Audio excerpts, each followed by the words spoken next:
Millénaires, les religions nous ont appris le contraire. Bah oui, parce que les religions nous disent que notre corps, notre vie ne nous appartient pas, ce qui peut être un choix. Moi, je respecte évidemment les convictions de chacune et de chacun, mais je rappelle quand même qu'on est juste dans une république laïque et que des gens ne pensent pas cela et qu'ils doivent aussi être respectés et qu'au final, on décide pas de notre naissance, qu'au moins on puisse choisir le moment et la manière de mourir, surtout quand on vit avec des pathologies très graves et que la fin de vie n'est que souffrance. Je pense qu'on a le droit à un moment de pouvoir éteindre la lumière et de dire stop, parce qu'il n'y a pas un principe supérieur, je crois, dans une république laïque qui vous oblige à mourir le plus tard possible, et notamment dans la douleur et la souffrance. La DMD, votre structure, votre association, existe depuis à peu près 40 ans, même un peu plus, pour faire progresser les consciences, les réflexions autour de ce départ, de partir sur la mort. Rien que le mot mort, finalement, déjà, on le manipule avec pincette dans notre société. Jean-Luc Romero, vous avez déjà au compteur quelques belles avancées, notamment, entre autres, les directives anticipées. Vous pouvez nous donner un éclairage là-dessus ? En fait, et on l'a vu à quel point ça pouvait être utile dans, rappelez-vous, cette affaire Vincent Lambert. C'est-à-dire que souvent on pense évidemment quand même à la suite, c'est-à-dire malheureusement quand le jour on devra partir, parce que bon, c'est pas une nouvelle que je vous annonce ce soir, mais on va tous mourir, 100% d'entre nous. Il paraît, ouais. Voilà, bon, ceci dit, savoir qu'on va mourir, c'est le meilleur moyen de bien vivre sa vie. Mais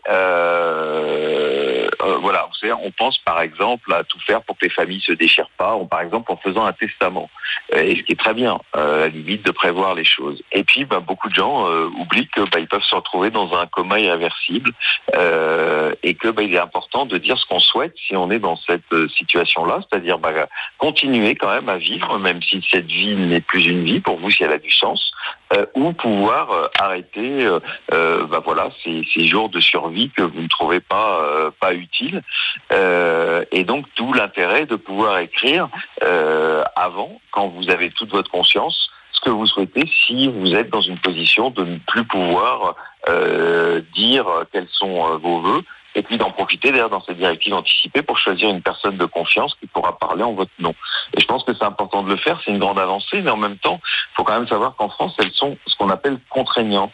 Ça veut dire que les médecins, etc., doivent les lire, mais au final, elles sont pas opposables. Si le médecin il n'a pas envie de les suivre, il peut dire qu'elles sont manifestement inappropriées, et ça, c'est un de nos combats aujourd'hui, comme dans plein de pays qui nous entourent, où évidemment le médecin doit respecter votre volonté. Vous savez, parfois vous arrivez dans des urgences, vous êtes dans le coma, le médecin n'a jamais entendu parler de vous, il sait pas qui vous êtes.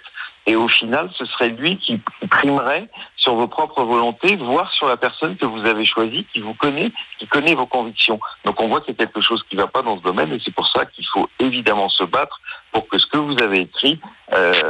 Déjà l'écrire. Déjà le formaliser par écrit, c'est déjà un premier pas légal. Je pense que c'est important, ce que je vous disais tout à l'heure.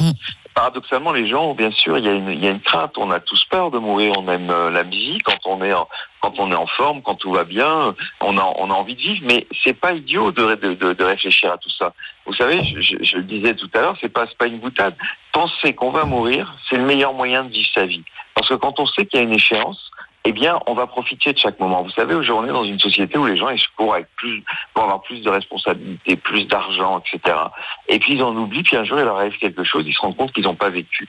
Et je pense que penser la mort, c'est penser la vie, et c'est peut-être mieux aimer les gens qui sont autour de soi, parce que justement, quand on sait que tout ça va s'arrêter à un moment, on profite mieux de la vie. Jean-Luc Romero, vous êtes avec nous. Je rappelle que vous êtes le président de l'association pour le droit à mourir dans la dignité au niveau national. Je rappelle également qu'au niveau départemental, il y a Christiane qui est votre déléguée en Vaucluse, que l'on salue d'ailleurs. J'espère qu'elle est en vacances et qu'elle est à l'écoute ce matin. Et on va revenir effectivement sur les actions de la DMD. On va regarder en France où en est le légal. Qu'est-ce qu'on peut faire? On a parlé des directives anticipées, c'est déjà un premier pas.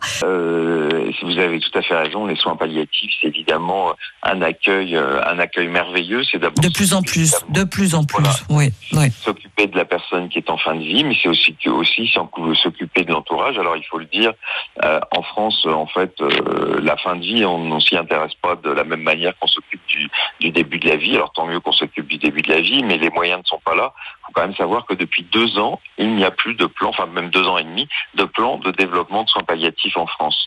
à peine 20 à 25% des gens qui en ont besoin peuvent aller dans une unité de soins palliatifs. Dans les unités de soins palliatifs, les moyens ne sont pas à la hauteur et les personnels se donnent sans compter, mais avec évidemment un manque de personnel qui est absolument incroyable. Donc déjà, il faut le dire. Alors, ça veut dire quoi? Ça veut dire que les personnes qui ont besoin de ce type de soins en France sont reléguées dans d'autres services? Ça veut dire que oui, puisque malheureusement on n'a pas l'accès universel aux soins palliatifs, contrairement aux Belges, contrairement aux Hollandais, et que il y a des situations. Moi, je l'ai vu avec ma mère qui est morte de la Covid. J'attends toujours que les soins palliatifs m'appellent parce qu'évidemment, malheureusement, les moyens ne sont pas à la hauteur. Et il faut leur donner les moyens. Bien sûr, il faut les remercier de ce qu'ils font, mais il faut dire la vérité. Les soins palliatifs, dans certaines situations, qui sont certes minoritaires, c'est 3, 4, 5% des morts, mais c'est pas rien. 3, 4, 5% des morts, c'est des dizaines de milliers de personnes. Les soins palliatifs, si vous êtes dans un coma irréversible ou si vous êtes dans une situation où vous n'en pouvez plus, parce que les soins palliatifs, qu'est-ce qu'on vous fait? Surtout, on vous empêche de souffrir, d'avoir de la douleur physique. Mais en même temps, il y a des gens qui ne voient plus l'intérêt de se réveiller, de s'endormir, etc., qui estiment qu'ils ont fini leur chemin, qu'ils ont dit au revoir aux leurs et qui veulent tout simplement partir. Et c'est pour ça qu'il faut, à côté des soins palliatifs, la possibilité à un moment de dire stop et d'avoir la légalisation de l'euthanasie et du suicide assisté. Et je dis c'est important parce que, vous savez, aujourd'hui on parle tous les deux et j'espère qu'on va pas mourir ce soir. En tout cas, on n'est pas à la minute où on parle dans une situation où on va mourir dans quelques jours ou dans quelques heures. Eh bien, il faut savoir qu'on a ce doute jusqu'au bout de ce qu'on voudra. Et c'est pour ça qu'il faut qu'il y ait une loi complète. Et que les soins palliatifs, il faut tout faire pour qu'on ait des soins palliatifs universels. Et dans un pays comme le nôtre, il est inacceptable que ce soit pas le cas aujourd'hui. Il y a déjà une petite avancée, cette fameuse loi Leonetti, si vous voulez bien la recadrer un petit peu pour qu'on soit un peu plus au courant et savoir ce qu'elle contient, existe déjà. C'est un premier pas. Ouais, enfin, il y a trois. C'est un entrebâillement de porte. Les lois Leonetti, elles disent qu'on a droit aux soins palliatifs. Mais elles n'ont pas mis un centime. Elles n'ont pas fait un plan sur plusieurs années, parce que vous voyez, il faut pas être démagogique. Aujourd'hui, on ne peut pas rattraper notre retard en 6 mois, en 1 an. Mais il aurait fallu prévoir un plan sur plusieurs années pour y arriver, et un plan ambitieux avec des gros moyens. Eh bien, la loi ne parle absolument pas d'argent. Et on sait bien que l'argent, c'est aussi le nerf de la guerre. Alors, la loi a eu bien sûr le mérite, vous l'avez dit tout à l'heure, de permettre les directives anticipées. Mais quand on regarde au départ, le gros problème de ces lois, c'est qu'au final, ces lois, parce qu'il y en a eu 3 de loi Leonetti, 2005, 2010, 2016, oui, c'est qu'elles ne mettent pas la personne en fin de vie au centre des décisions. Et que c'est toujours les gens qui sont autour du lit qui décident. Et c'est ça le vrai problème. Nous, on souhaite que ce soit celui ou celle qui meurt qui décide. Et c'est pour ça qu'il faut changer de logique. Et c'est ça qui est si difficile dans notre pays, de comprendre que c'est celui ou celle qui est en fin de vie qui doit décider. Et vous savez, c'est un problème global. Ceux qui, comme moi, vont malheureusement beaucoup dans les hôpitaux savent que c'est difficile de se faire entendre. Non pas parce que les médecins sont de mauvaise volonté, les soignants, pas du tout, mais ce système quand même écrase les personnes en fin de vie et c'est très difficile de rester acteur ou actrice de sa santé. Jean-Luc Romero, nous avons abordé effectivement la situation en France. Si vous voulez bien rester avec moi, dans les 10 prochaines minutes, on va parler de ce qui se passe par exemple en Belgique ou en Suisse, les cas européens où l'accès à un choix, à une prise en compte des décisions des patients est intégré, on va dire, dans le légal. La DMD en Vaucluse, je vais quand même rappeler, si vous me permettez, Jean-Luc, votre déléguée, c'est Christiane Ouellataguer, dont le numéro est sur Internet, donc je vais quand même le donner à ceux qui nous écoutent s'ils sont intéressés pour adhérer ou tout simplement discuter peut-être avec Christiane, la déléguée du Vaucluse. C'est le 0601 39 0002, 0601 39 0002.